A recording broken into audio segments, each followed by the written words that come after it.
حقیقت یہ ہے کہ بڑے خسارے میں ہیں وہ لوگ جنہوں نے اللہ سے جا ملنے کو جھٹلایا ہے، یہاں تک کہ جب قیامت اچانک ان کے سامنے آ کھڑی ہوگی تو وہ کہیں گے ہائے افسوس کہ ہم نے اس قیامت کے بارے میں بڑی کوتاہی کی، اور وہ اس وقت اپنی پیٹھوں پر اپنے گناہوں کا بوجھ لادے ہوئے ہوں گے۔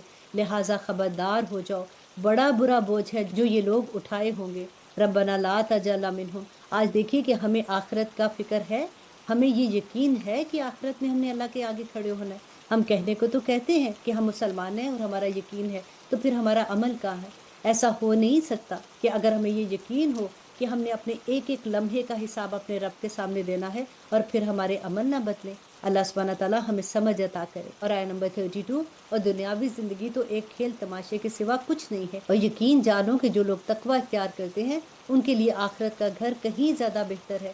تو کیا اتنی سی بات تمہاری عقل میں نہیں آتی؟ اے رسول صلی اللہ علیہ وآلہ وسلم، ہمیں خوب معلوم ہے کہ یہ لوگ جو باتیں کرتے ہیں ان سے تمہیں رنج ہوتا ہے، کیونکہ دراصل یہ لوگ تمہیں نہیں جھٹلا رہے بلکہ یہ ظالم اللہ کی آیات کا انکار کرتے ہیں۔ اور حقیقت تو یہ ہے کہ تم سے پہلے بہت سے رسولوں کو جھٹلایا گیا ہے، پھر جس طرح انہیں جھٹلایا گیا اور تکلیفیں دی گئی، اس سب پر انہوں نے صبر کیا، یہاں تک کہ ہماری مدد ان تک پہنچ گئی، اور کوئی نہیں ہے جو اللہ کی باتوں کو بدل سکے، اور پچھلے رسولوں کے واقعات تو آپ تک پہنچ ہی چکے ہیں۔ اور آیہ نمبر 35، اور اگر ان لوگوں کا منہ موڑے رہنا تمہیں بہت بھاری معلوم ہو رہا ہے تو اگر تم زمین کے اندر جانے کے لیے کوئی سرنگ یا آسمان پر چڑھنے کے لیے کوئی سیڑھی ڈھونڈ سکتے ہو تو ان کے پاس ان کا منہ مانگا یہ معجزہ لے آؤ۔ اللہ اکبر۔ اور اگر اللہ چاہتا تو ان سب کو ہدایت پر جمع کر دیتا، لہٰذا تم نادانوں میں شامل نہ ہو جانا۔ بات تو وہی لوگ مان سکتے ہیں جو حق کے طالب بن کر سنیں۔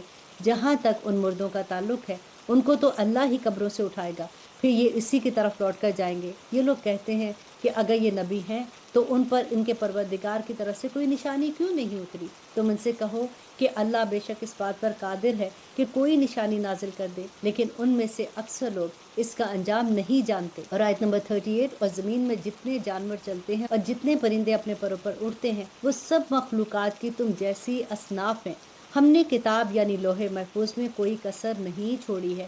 پھر ان سب کو جمع کر کے ان کے پروردگار کی طرف لے جایا جائے گا، اور جن لوگوں نے ہماری آیتوں کو جھٹلایا ہے وہ اندھیرے میں بھٹکتے بھٹکتے بہرے اور گونگے ہو چکے ہیں۔ اللہ جسے چاہتا ہے اس کی ہٹ درمی کی وجہ سے گمراہ کر دیتا ہے، اور جسے چاہتا ہے سیدھی راہ دکھا دیتا ہے۔ ان کافروں سے کہو اگر تم سچے ہو تو ذرا یہ بتاؤ کہ اگر تم پر اللہ کا عذاب آ جائے یا تم پر قیامت ٹوٹ پڑے تو کیا اللہ کے سوا کوئی اور ہے جسے تم پکارو گے؟ بلکہ اسی کو پکارو گے، پھر جس پریشانی کے لیے تم نے اسے پکارا ہے اگر وہ چاہے گا تو اسے دور کر دے گا، اور جن دیوتاؤں کو تم اللہ کے ساتھ شریک ٹھہراتے ہو اس وقت ان کو بھول جاؤ گے۔ اور اے پیغمبر، تم سے پہلے ہم نے بہت سی قوموں کے پاس پیغمبر بھیجے، پھر ہم نے ان کی نافرمانی کی بنا پر انہیں سختیوں اور تکلیفوں میں گرفتار کیا تاکہ وہ عجز و نیاز کا شیوا اپنائے۔ اور آیت نمبر 43، پھر ایسا کیوں نہ ہوا کہ جب ان کے پاس ہماری طرف سے سختی آئی تھی اس وقت وہ عاجزی کا رویہ اختیار کرتے، بلکہ ان کے دل تو اور سخت ہو گئے، اور جو کچھ وہ کر رہے تھے شیطان نے انہیں یہ سمجھایا کہ وہی بڑے شاندار کام ہے۔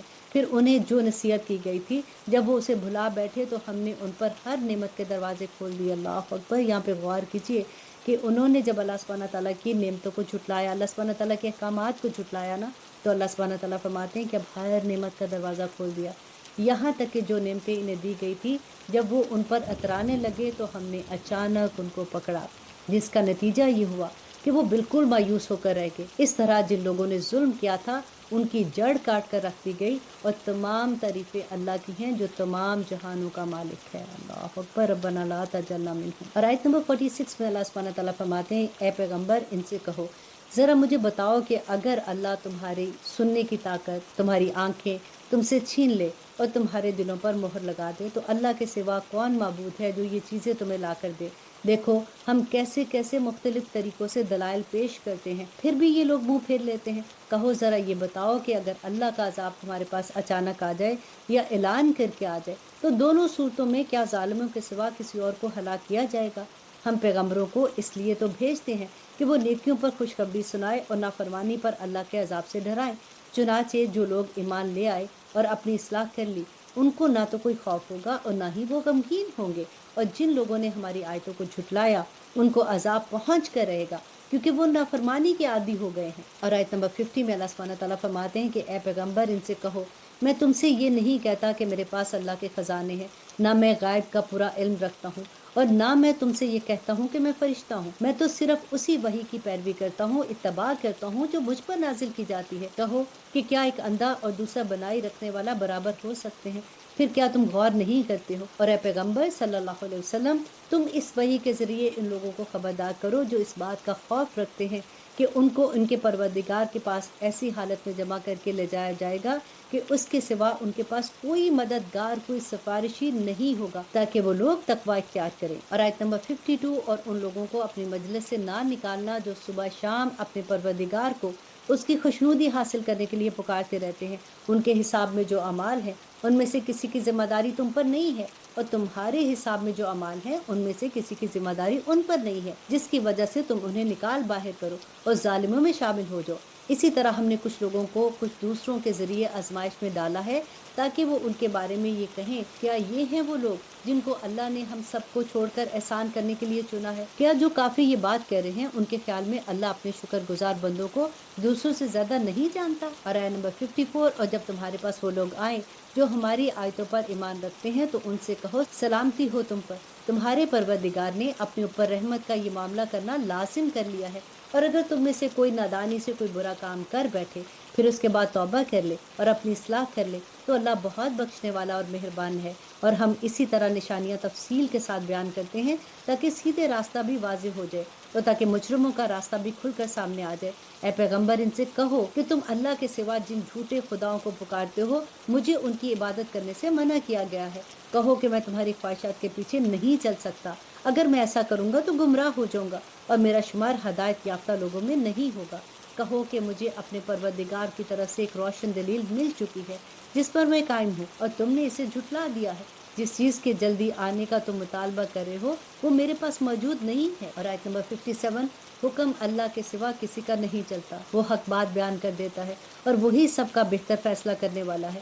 کہو کہ جس چیز کی تم جلدی مچا رہے ہو اگر وہ میرے پاس ہوتی تو میرے اور تمہارے درمیان فیصلہ کب کا ہو چکا ہوتا، اور اللہ ظالموں کو خوب جانتا ہے، اور اسی کے پاس غائب کی کنجیاں ہیں جنہیں اس کے سوا کوئی نہیں جانتا، اور خشکی اور سمندر میں جو کچھ ہے وہ اس سے واقف ہے۔